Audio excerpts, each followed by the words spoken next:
15e vendredi consécutif de contestation en Algérie avec une mobilisation qui est loin de faiblir. Malgré de nombreuses arrestations par la police, ils étaient des milliers à affluer dans la capitale pour scander leur refus du dialogue proposé par le chef de l'état-major de l'armée. Un dialogue proposé plus tôt cette semaine par le général Ahmed Gaïd Salah. Ce dernier n'a certes plus évoqué la date du 4 juillet, mais a continué de réclamer une présidentielle dans les plus brefs délais.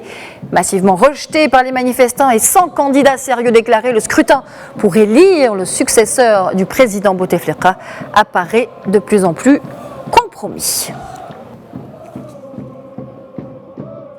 En ligne avec nous depuis Alger pour prendre le pouls de la contestation en ce 15e vendredi de mobilisation consécutive, Faisal Metaoui. Faisal, bonsoir. Bonsoir. Alors, il y a eu plusieurs arrestations ces dernières heures, mais la mobilisation, elle, est intacte et les slogans inchangés.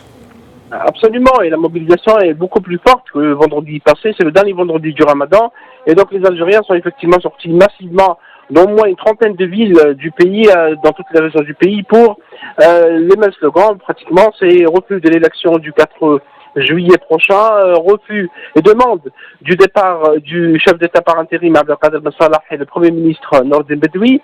Il y a eu également des slogans demandant la libération de certains détenus d'opinion, surtout après la mort du militant des droits humains Kamal Del Fakhar cette semaine, après une détention qui a duré plus de 2 mois.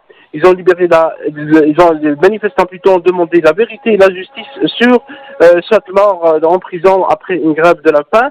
Et il y a aussi des slogans qui ont estimé que le dialogue auquel a appelé le chef d'état-major et vice-ministre de la Défense, le général Gaïd Salah, doit se faire, mais pas avec les symboles du régime, c'est-à-dire pas avec le président Ben Salah, ni avec Nordin Bedoui. Les Algériens disent qu'il faut aller vers une période de transition après des dialogues avec le véritable représentant du peuple, comme ils l'ont souligné et écrit aujourd'hui dans les slogans et dans les pancartes exhibées dans les manifestations en Algérie.